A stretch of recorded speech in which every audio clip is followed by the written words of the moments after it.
everyone, I'm Mandy-Lynn. I'm your host of Port City Personalities. Thanks so much for joining us today. We have an amazing show. We're going to be joined with Dawna Bradley, who's going to be talking about Natalie's House and her initiative in just 1 second. And followed by that, we'll be joined by Patrick Gordon from Operation Feed, who will be talking about their organization, what they're doing, and how you can help. Let's get started. Dawna, how are you doing today? I'm good, Mandy. How are you? Great. Nice to see you again. How's things? Nice to be here. Thank you so much. So for everybody that's watching right now, Dawna, who are you and what do you do?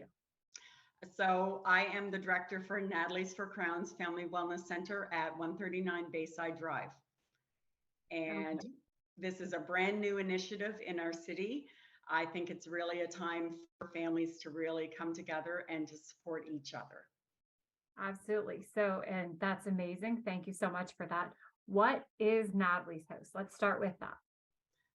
So Mike McCoy founded Natalie's Place. So this is two organizations that have come together to form one multi-generational family wellness center. So Natalie's Place was founded by Mike McCoy, and it was founded as a legacy for his daughter who died tragically. And Crowns is the organization that I started to keep families together during crisis, to keep the children out of the system and with family members.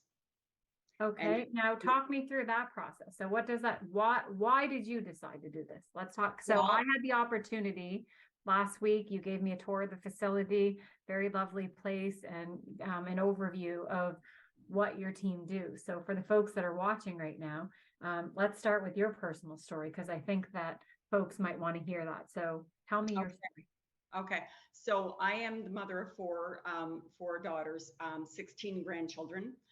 And in 2019, I brought a 10-day-old grandson home to live with me. At the time, his mom was in the throes of crack cocaine addiction. And so during that season, I realized that families really needed more support at the home front. As a 50-year-old woman bringing home a new baby, and with crisis, walking through season after season of crisis with my daughter and with my family, I realized, okay, we have a broken system that we need some people's voices to really be in there. And I, as a grandmother, this was my 11th grandchild, and since I have 5 more, and really felt that it's time for change, right? Because the potential was for him to go into the system, and honestly, to possibly get lost in the system, because systems aren't meant to raise our children, family are. And that's my philosophy in all of this and in life. And so you brought him home and you cared for him. And what happened after that? So for 2.5 years, he was in my care, and then he was transitioned back with his mom and dad. His mom got clean. She was doing absolutely amazing. Dad, they were just both on a beautiful recovery journey. And then shortly after that, she had another baby. And so everything was going well. A couple of years into her recovery journey, she had a slip and pregnant with another baby, this grandbaby number 16. And this is when Natalie's for Crowns starts to really take form. So at that time, I was at Connection Works while my daughter was pregnant. She was homeless. I was advocating with different organizations in the community to get her housed. I did a small little fundraiser because housing first, right? Like that is what we need first, is to get that woman. My daughter was on the street at times, right? And then so she went into detox. She then was able to, through the Hope team, get housed and supported. And then that was a little bit of breathing room, but I also knew that she's still on her recovery journey. So mental health just doesn't just all of a sudden get well. It's a journey that you're on, that you then have to take people, you have to walk people home in a sense, right? And so I was at Connection Works, and Heather Acker introduced me to Sherry Dumas, who is a board member for Natalie's Place. And it was kind of an instant connection because both of us understood that there needed to be change, right? And plus, because of Mike McCoy's story. It just made it seem so strong and so real. And so now we are in our center, and the first baby to lay his head in our crib is grandbaby number 16. And I sometimes get a little teary eyed because, you think that this is just easy journey, right? But this has been a real where the rubber meets the road journey for me, where I've had to walk through some seasons of real serious, intense pressure at the home front.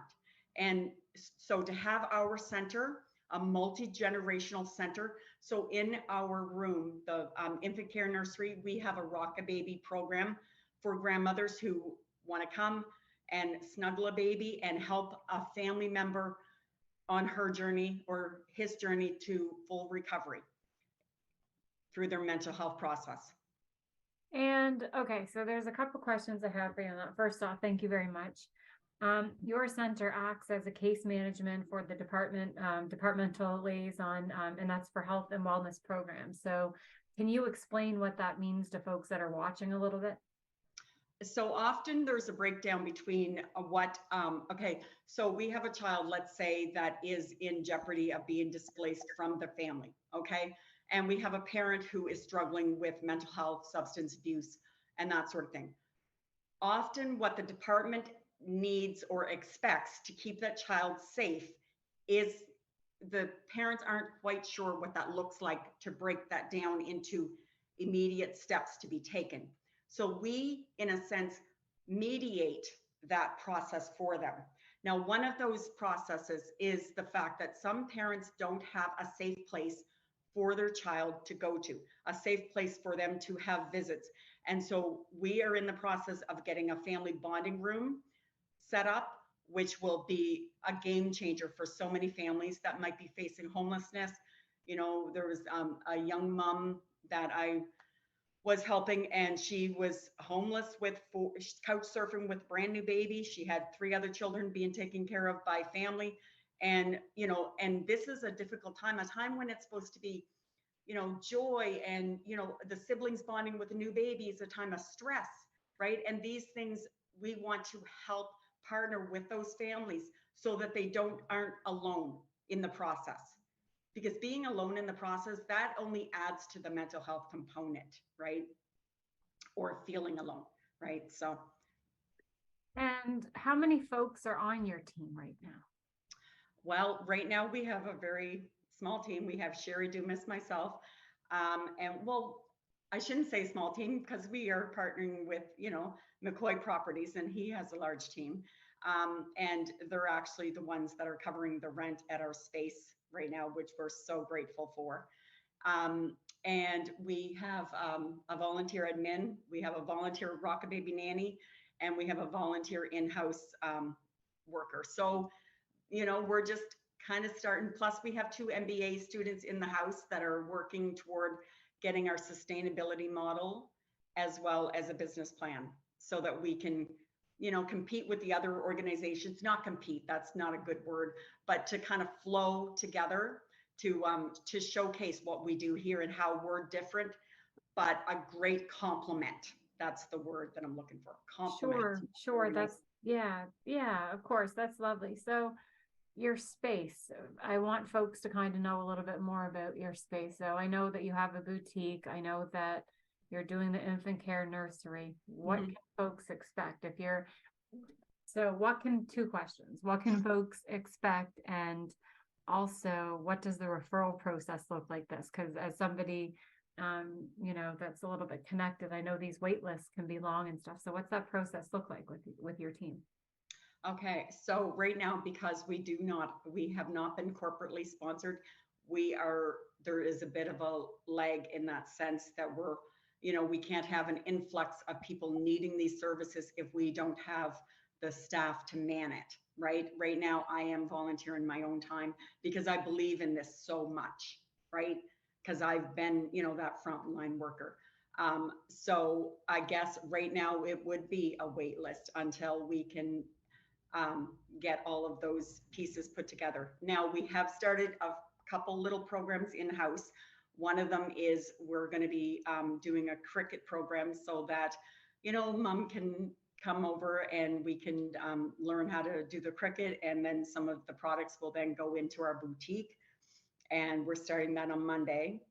And as far as people that want to need mediation, they can always call 1-506-244-1144. That is who I am. That is, I'm always willing to offer that service to anybody needing it.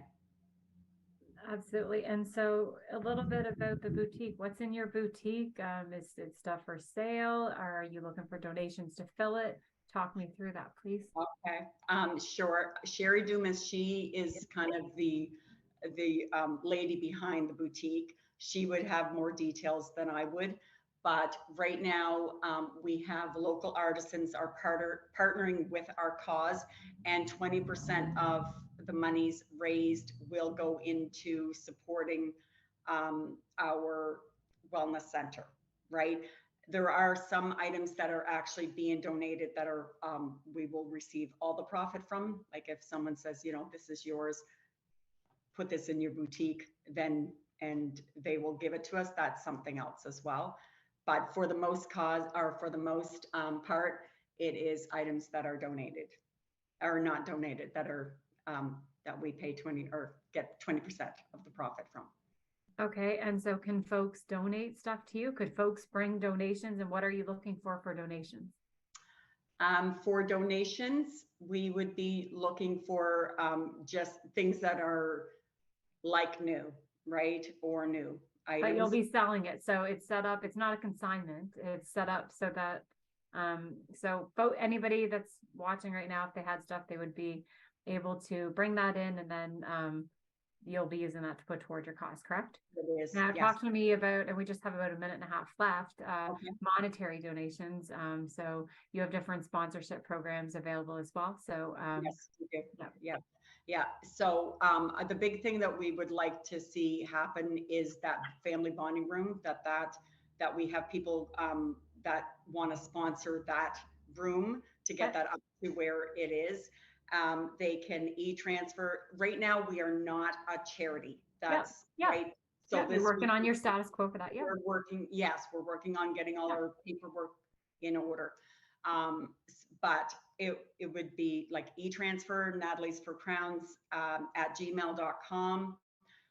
Cash donations, they can write a check to Natalie's for Crowns, and the monies will go into our center to get this up and running and out to the community who needs this, what we are offering.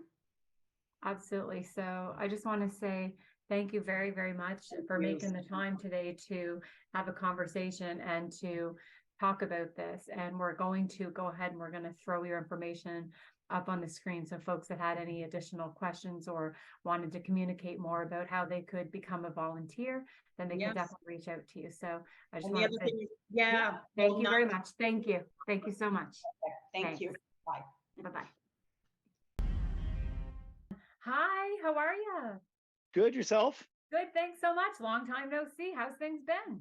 Well, we got a little bit of sun today, so, smiling about that.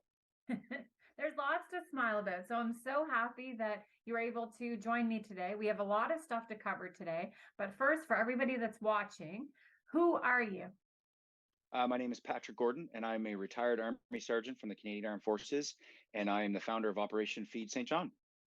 Wonderful. Okay. And so what is Operation Feed St. John? Well, Operation Feed St. John is a charity-based organization here in the greater St. John area, and we inspire veterans and emergency workers to heal by giving back and getting involved in the community and fighting the awful issue that we have in our community, which is poverty. Okay. And so let's elaborate on that. How did Operation Feed start? So let's go to the very beginning, because we're going to segue into this eventually, but let's get started with your service. What did you do in service, and how long ago was this? I joined the Canadian Armed Forces I went away for basic training January 2004. I graduated high school in 2002, and so I seen the towers get hit, and I felt compelled to do my part and sign up. And then I found myself in Lord Strathcona's Horse Royal Canadian, which is an armored regiment based out of Edmonton, Alberta. I found myself there in December 2004. And then shortly after that, I was in Afghanistan in 2006, and then I deployed again in 2008 and 2010. During my tour in 2008, my vehicle struck an improvised explosive device. And from that, I broke my neck and herniated multiple discs in my back and ended up with a traumatic brain injury. And then later on, developed post-traumatic stress disorder, anxiety, and depression. Okay. I was then medically released in 2016 from the forces. When I left the forces, I was extremely lost, very banged up from my service and the war, and didn't really know where or what to do with myself. I felt like the world that I had fought for was no longer fit for me, I guess. And I found myself, residing back with inside my own self, and in my basement or my garage, and I was really disconnected from community because I thought that that's not for me anymore. Right. I was struggling with alcohol, and I had ballooned up to about 300 pounds because of the medication that I was prescribed for the PTSD and the pain. Like I said, I was 300 pounds, addicted to alcohol, and I for the first year of my retirement, I really fell further into the sickness, and I didn't know what to do with myself. And like I said, my contingency plan was I was going to take my life. I was that deep in the darkness. I decided that I had to take responsibility for, the injuries, and everything wasn't my fault, but I decided I had to take responsibility for my recovery. And I decided that I had to get sober for number one. And then I decided that I had to get my fitness back and I had to get the weight off. So I did that. And then I ended up applying to Soldier On, which is a organization that helps veterans, push themselves outside of their comfort zone by doing different exposure exercises. And one of those is the Warrior Games and the Invictus Games. Mhm. I applied and I got accepted for the Invictus Games and in 2019. And not only did I get accepted, but I was also chosen to be the ultimate champion, which you end up competing in all 9 events. So I went down to Tampa Bay, started the competition in June 2019. Unfortunately, day 2, I tore my left pectoral in half, and it ended the competition for me. I ended up finishing it with one arm. They let me stick around after they found I didn't need surgery. And then I came home and I found myself again lost and injured and facing some more adversity. So I came home and I licked my wounds for a little bit, and I decided that, hey, okay, this is just one more hill we're going to have to climb. And I started working and rehabbing and get myself sorted out. And I knew that I got pushed so far out of my comfort zone during the competition. I really realized that what I was doing prior to that, sitting home and not being a part of my community and not being part of people and creating a support network, that I was doing myself a disservice. So I knew I wanted to do something, but I wasn't quite sure whether it was work with veterans or, get into coaching or something, but I knew I needed to do something. I need somewhere to put my time. And then, we got hit with a pandemic, and, none of us seen that coming. The first year of the pandemic really sucked. There was a lot of uncertainty for all of us. Nobody knew what was happening. I found myself getting really negative again and just falling back into some of them old bad habits. Thankfully, was sober, managed to stay off the booze. And then I had a conversation with a friend of mine in between the rotations of the lockdowns of the schools at a gym, and she was saying she was a guidance counselor at the one of the schools, St. John the Baptist, and she was telling me how she felt a lot of the lockdowns are being counterproductive for the reason that a lot in our community here in St. John, we have the highest child poverty rate in Canada. So a lot of these kids, they go to school, they don't just go there for education. They're going there for nourishment and human connection and a lot of this stuff. And like I said, I was so disconnected from my community because when I came home, I just had fallen further into my, I guess, sickness. I was like, what? This is happening in our right here, and and going to Afghanistan and seeing the way that they live there, they don't call it poverty, they just call it surviving, right? That's just life. And here in North America, where we're supposed to be a first world nation, a democratic country, and we put ourselves on this pedestal, and then we point fingers around the world saying you guys got to do better, but yet we're failing our own people here. So I really felt like, oh man, I want to be able to do something here. I spent my my early 20s, excuse me, my early 20s, running around the world fighting someone else's fight. And I thought, hey, now it's time to start doing stuff here from my community. So Operation Feed was born. I decided with a friend of mine that we were going to do 50 families. We needed a number. So we said, all right, let's do 50 families. I went to my church with the idea, and I said, hey, this is what I want to do. I want to bring some food into the inner cities and kind of take some relief here. Something's better than nothing. So we got some money together, we got some bags and food, and like I said, we decided on 50, and then we brought them into St. John the Baptist. And being a soldier, integrity is extremely important to me, and also transparency. And when you're dealing with other people's money, I felt that, no better way than to put it on the internet. And some people can look at that other ways, but, the only reason we did that is because we felt like it was the best way to show everybody where their money was going. Well, when you put something on the internet, sometimes it blows up, and it did.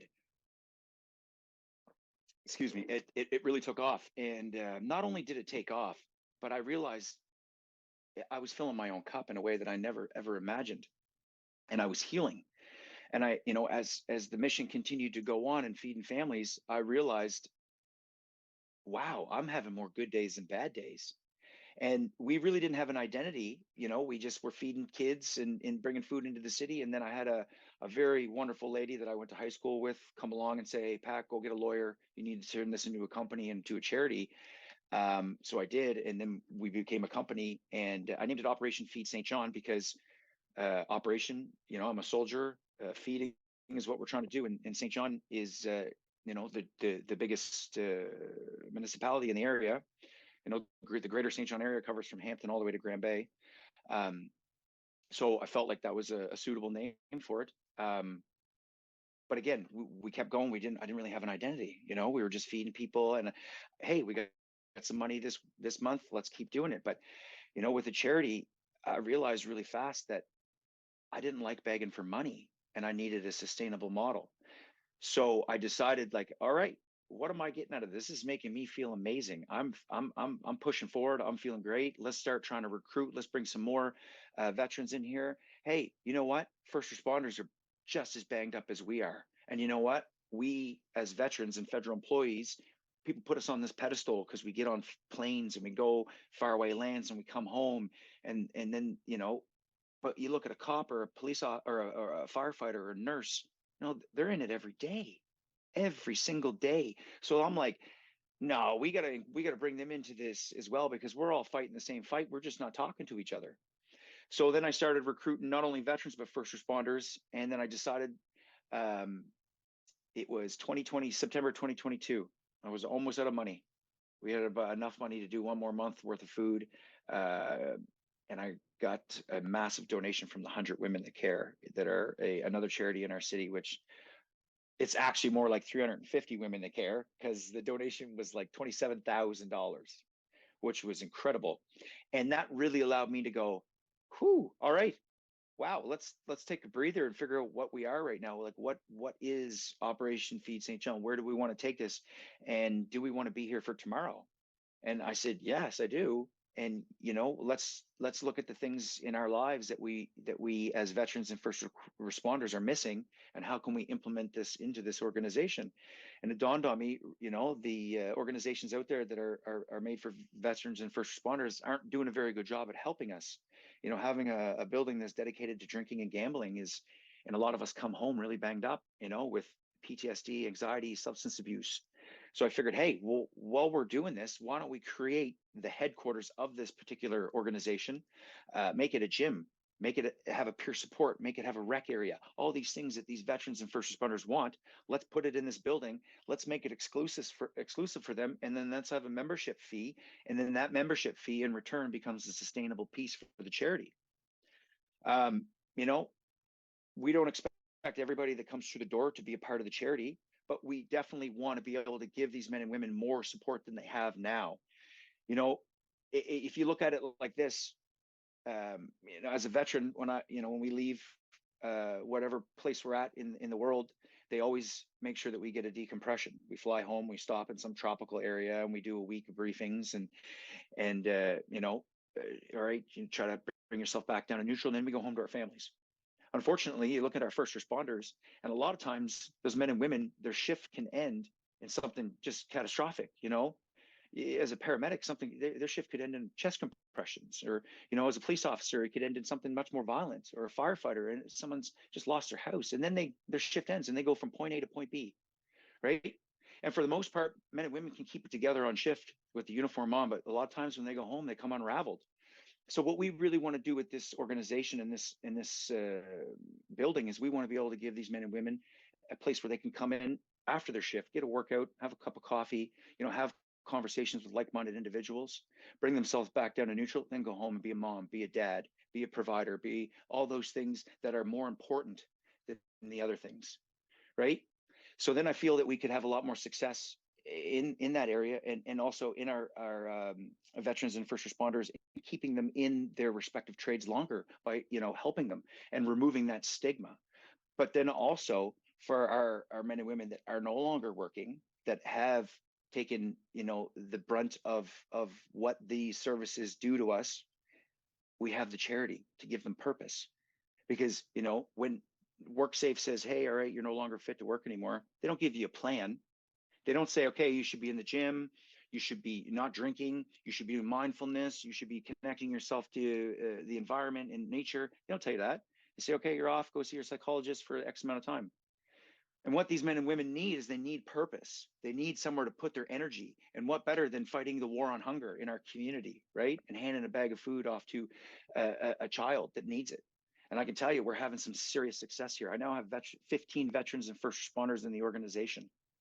And like, the only reason I don't have more is because I don't have a place to put them.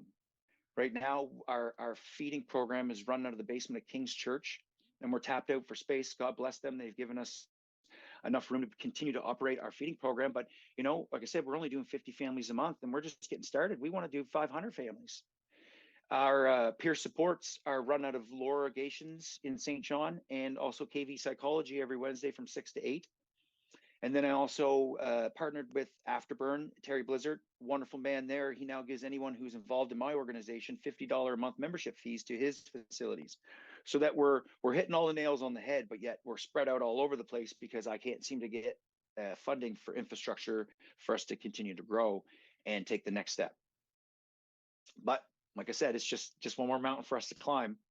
And we're going to continue to push food out and continue to give support to our veterans and first responders until we get to the top of that mountain, and then look to put number 2 in the next community and go national with it.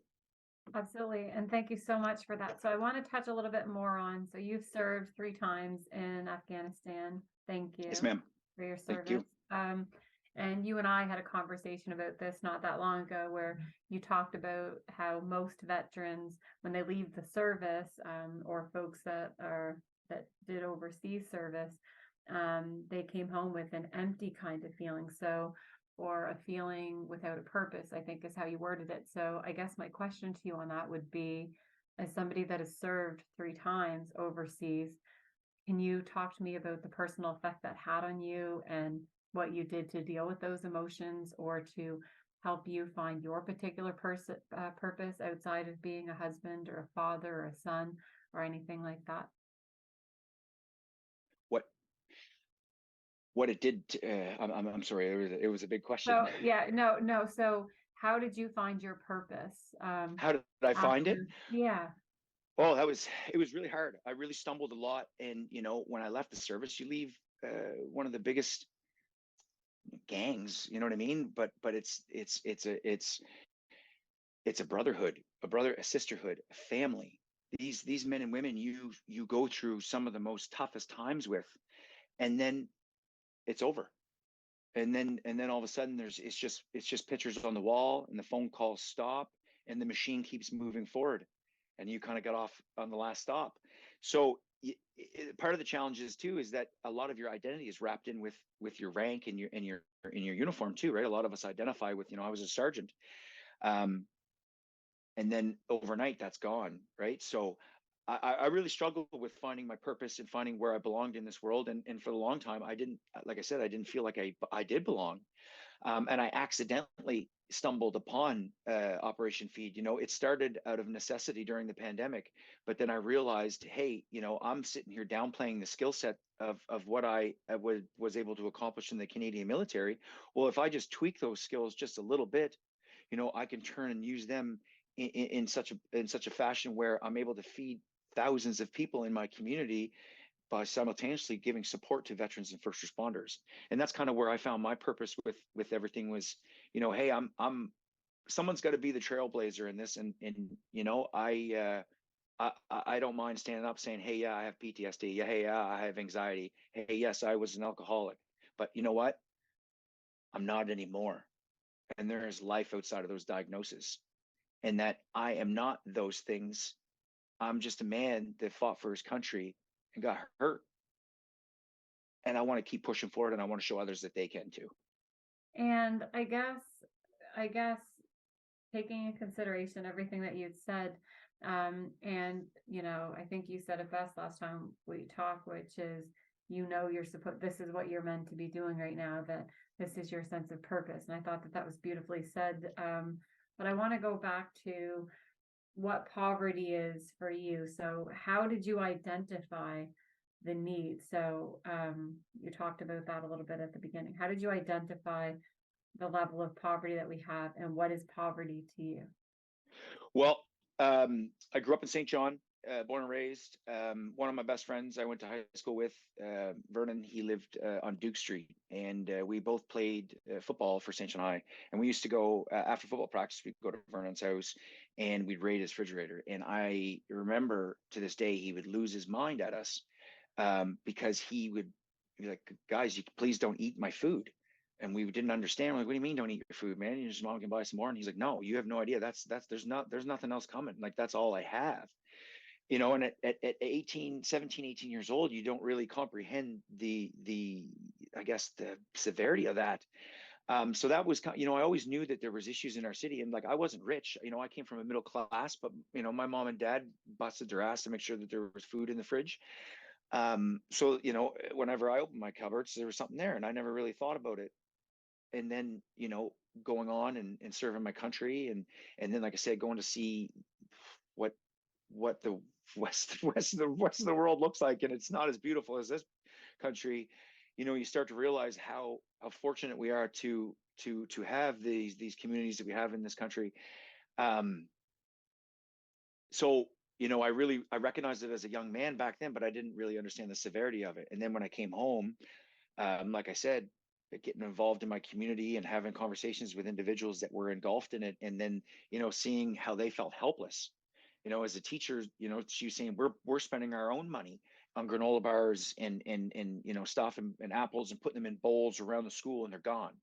And that's hard when you're working in it, and you're getting paid to work in it, but you're also, that money that you're using that's supposed to provide for you and your family to help try to provide for somebody else. So that really struck a chord with me. And knowing that, hey, I did all this service for my country, and yeah, I was injured, and I got a pension, and I was taken care of, and I don't ever have to worry about money again because of the injuries. But I felt like, hey, well, it's great, but sitting around doing nothing isn't going to help benefit me in the long term. I need to be able to say at night, like, I contributed to something that's greater than myself. And I would say that you did that. And in St. John, who, based on what you know now, and who would you say is most impacted in St. John by poverty, based on what you and your team have uncovered? Oh, the children. Children they don't choose where they're born. They don't choose if mom and dad have an alcohol or drug dependency. And unfortunately, a lot of it, especially here in our community in St. John, it's a cycle. It's a generational thing. My grandfather was a World War II vet, and he came home, and him and my grandmother had three boys. One was my father. My father's no longer on this planet, and neither is one of his brothers, and neither is my grandfather. And then he became an alcoholic, my father, and my brother has drinking issues, and like I said, I struggled. So looking at that, and then looking at what these kids deal with every day, like, I feel like I was lucky enough to be able to have I was able to get out of it. I was able to see, hey, there's something more than this life. Unfortunately, a lot of these kids don't even have that option because, all we are is all we know. And all we know is what we're taught from the people that bring us into this world. And if those people that bring us into this world don't have a grasp on what's important, on what's your priorities in your life, then those children are not going to know what those are, right? And that's where you get the generational cycle, right? So So how would you say that the rate of St. John compares at a national level based on what you've uncovered, I guess? we're something like 10% higher than the closest place of poverty per capita. I mean, I think we only have like 70,000 people here in St. John, and then over 100 in the surrounding areas. But I know there was studies done by the University of New Brunswick prior to the pandemic, and I think the national average was here. I'll have one of my pamphlets right here, and I'll read it off to you. Sure. The city of St. John has 17.8% of its population living in poverty, and so Would that's you think the numbers are higher now after oh, the pandemic? well, let's be honest, right? Like, you take a drive around the city. 3 years ago, there wasn't tents everywhere, and now there is, right? And then it makes you wonder, because our government officials, we had a rent cap, which you weren't allowed to increase rent. The government removed it, and then now we have people living in tents. So it makes you scratch your head, and you wonder, are they working for us or are they working for corporations? Because that didn't benefit any in one individual. So now our groceries are through the roof, our rents through the roof. Even people that are upper middle class are feeling it. This is affecting everybody right now. So I feel right now Operation Feed is we're needed more now than ever, and we're trying to get to the point where we can help everybody. But unfortunately, we're having a little bit of issues getting support for infrastructure and to build our sustainable model. And I know you're working through this, and we have talked about that a little bit. So we talked about what I think that covers my question on what a call to action would be. Talk me through the process of what Operation Feed is in action. So you work with the school as a liaison, it sounds like. Yes. So the school identifies the families in need, and your team gets the support and helps with that. Can you walk me through just what that looks like, Patrick? Absolutely. So what we do is we coordinate with the schools. All inner city schools have community coordinators. We call them up and, hey, Operation Feed, can you find us 50 families in need? And they always, yeah, yes, we certainly can. And we like to take the food. We find that it's best handed out mid-month around the 15th, so that it's in between subsidized checks. Then we pack the bags, the veterans and first responders. And that, again, is almost like a therapy session in itself, because you're giving these men and women purpose, and it's not sweeping a floor purpose. Like, we're packing these bags and taking to families in need, and that is, it means a lot to these men and women. So then we take it to usually about 10 o'clock in the morning on the 15th of the month. We drop it off. We don't actually have any contact with the people that we help. We allow the faculty to disperse the food, because they are engulfed in it. They live with these children every day, and we certainly don't want that level of pride where somebody wouldn't take a bag of food from us because they think that we're trying to do it for any other reason than we just want to help. We then take photos of the food, photos of us unloading and loading. If kids come and help, we always ask, are they able to be on camera, and we take a photo of them. And then also the kids, they love the fact that we wear camo, and they know we're soldiers and police officers and firefighters and nurses. So there's that element of it as well, where you're giving these kids something to look at, right? It's an attainable goal in life. You're looking, oh, you could be a professional hockey or baseball or football star, and they don't even know where their next meal is going to come from. But you know what? You can be a soldier, you can be a firefighter, you can be somebody who's an integral part of our community, right? So, which I think is an important aspect of what we do as well. And then we do it again, and then we order the food, and we coordinate with another school in the following month. We pack the bags, and then we deliver them. So it's kind of like, if you're a soldier, it's kind of that feeling of plan, prep, and execute. And that's what we really love to do. So by, we pack the bags at a certain location, and then we load the bags, and then we take them into the schools, and we unload and come back. So it's like we're conducting missions, quote unquote. And it gives these men and women that feeling of hey, I accomplished something that's like I said, that's greater than myself today, much like their service was. Absolutely. And And then I think you said it best with the you're now helping with the fight against hunger. Like that's a good way to define the purpose. Yeah, we, the skill set on these men and women is unmatched. Like I said, we've been doing this since 2021, and we've given over 100,000 meals away. And each bag of food that we deliver has 50 plus meals. Like we're not just handing out a couple boxes of craft dinner here. We're handing we're giving enough food so that these kids can and these families, will last them a week plus. A family of 4 a week plus. So, and feeding is just the beginning. We eventually want to grow to the point where we can implement almost a application where schools can come on and register with us and say, hey, we need X amount of bags, and we can bring it to them. And because we're only doing 50 now, and we want to help everybody, and we have the willpower to do so, and we also have the individuals to be able to do this. It's just we need the support, we need the money for infrastructure to grow, and so that we can have a sustainable model, because we're not asking for money every year. We don't want to do that. We want to create this, our gym, our wellness center, and so that we can continue to push as much food out into the community as we need to, and then grow and then push this into other communities. And as the founder and CEO, I don't take a dollar. 100% of the money that comes into our organization stays in our organization. I don't even take money for gas. My truck is my personal truck.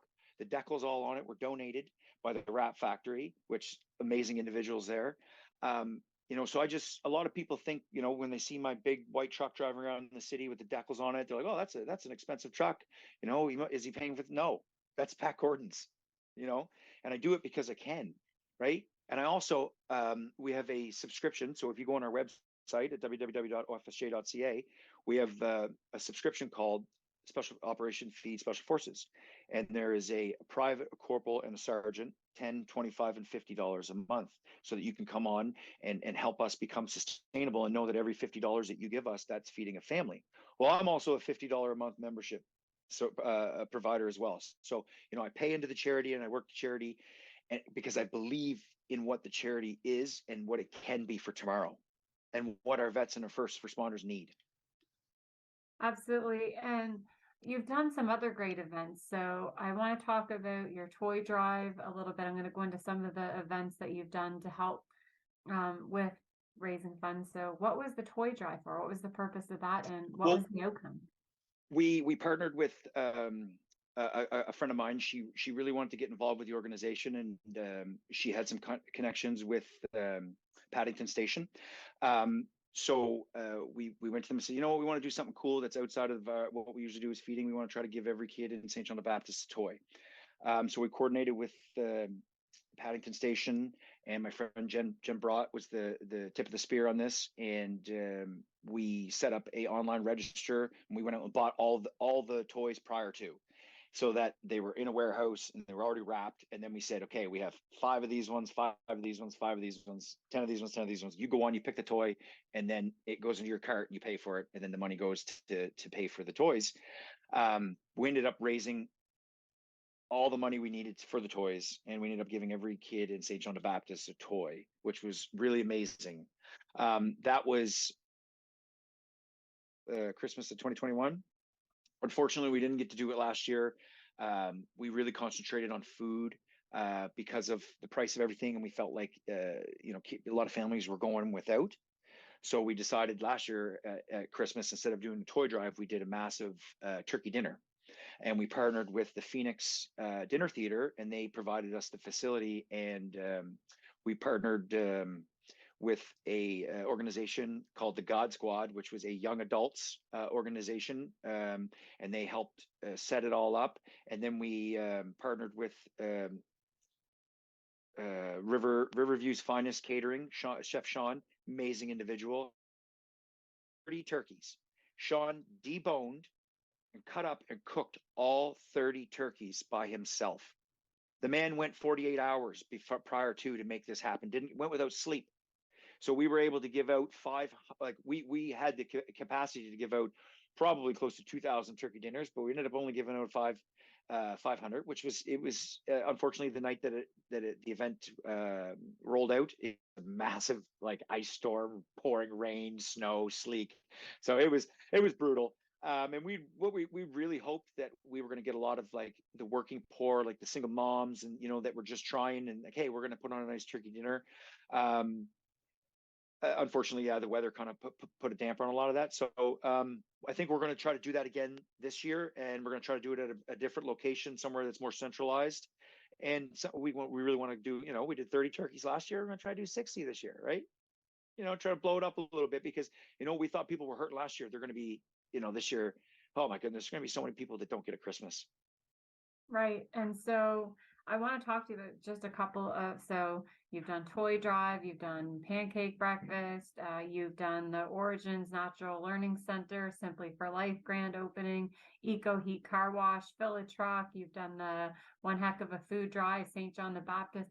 Those are just a few I know of the many events that you've done. How often are you putting these kind of events on to be able to, and what is the purpose? So I know that it's to raise awareness, to highlight poverty, so that folks are able to see that. But talk me through how many events you're doing and what it looks like on a yearly scope. It changes from day to day, to be quite honest with you. It's about, and in all honesty, it's about getting the support in people to help us plan the events.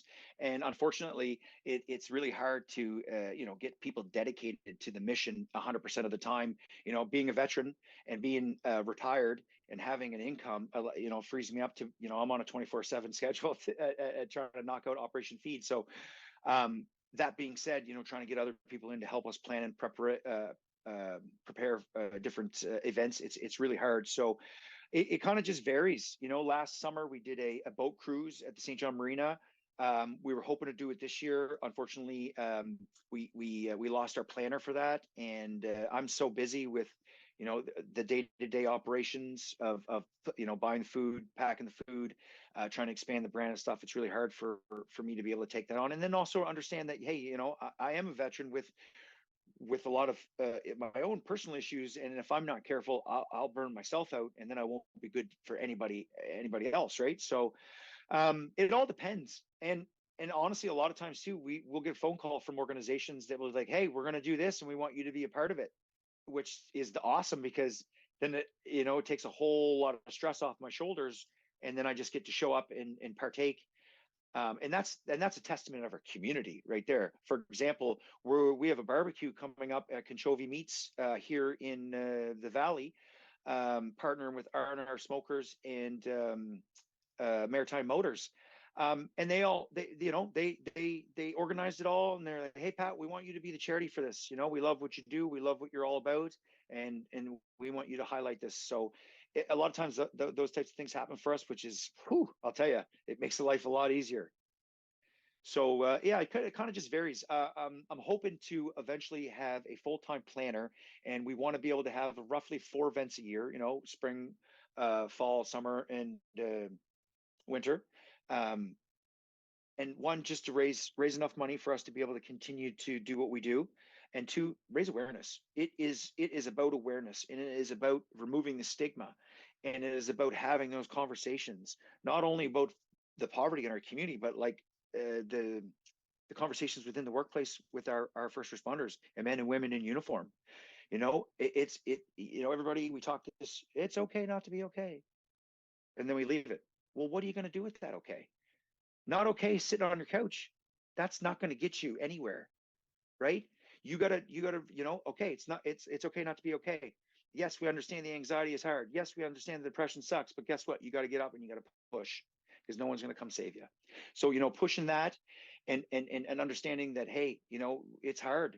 All of us, we get it as vets and first responders, especially the injured ones. We understand, but life doesn't end. So let's go. Oh, I lost you. Your voice. No, you didn't lose me. That was me. So that's very well said. And I guess, so when you think about all of the great things that have been happening already with the team, because to me, when I look at your story, I also see it as community by you bringing everybody together, but for such a great cause, which is the reason why I do this show. I always want to know why people do what they do, but then it's folks that have done so many great things already, but still, like, the power of community. And why is community important to you? It's important to me because I know what it was like to have such an amazing community, and then I know what it was like to lose it all. And then I know how detrimental it was to my overall well-being. And I know how important it is, especially for our men and women in uniform, to have that community, to have that support network as you continue on that difficult journey of recovery. I couldn't tell you how hard it was for me to climb out of the deep, dark hole that I was in. And I'm not going to sit here and pretend that I can do that for anybody else, but I can certainly throw a ladder in there for them, and I can turn a light on, and I can say, come this way. And that's what I'm trying to do with Operation Feed. Right. And selfishly, I want this for myself. I want a place where I can go and work out. I want a place where I can have a cup of coffee. I want a place where I can sit and chat with other veterans and try to help them and push them in the right direction, and also give them purpose in their community. How many hours a week would this be for volunteers that are helping you out? And what does it look like? Is it just food bagging? Is it calling folks? Like, what does that look like? It's a number of different things, but it is a community, and unfortunately we're not as together as much as we probably should, and it's because we are lacking our headquarters. But we also, like I said, we have 2 peer supports that run every Wednesday from 6 to 8. And what we do is, on peer support days, we send a message out to the group. We have a group chat. All right, guys, half of our individuals are in St. John, the other half are in the Valley, and some are even further out. And say, okay, we're going to meet at this location for dinner, and we all show up and we have dinner together, and then we all break and go to our different peer supports, and then we sit and we have conversations about the difficult stuff. And it's completely unprofessional. One of them is run by myself, and the other one's run by one of my buddies, Dave, who's part of Operation Feed. So we have that as well. We also, like I said, we pack the bags, we conduct different events, and it's a support network. When one of us is not doing well, we reach out, or if we think one of us isn't doing well, we call them out, right? That's the whole point of it. It's holding each other accountable and having that network after service, so that you don't fall back into those guilty pleasures and become sicker than what you already are. Absolutely. And so you also have, and I want to capture this portion of it because you're wearing one of the shirts.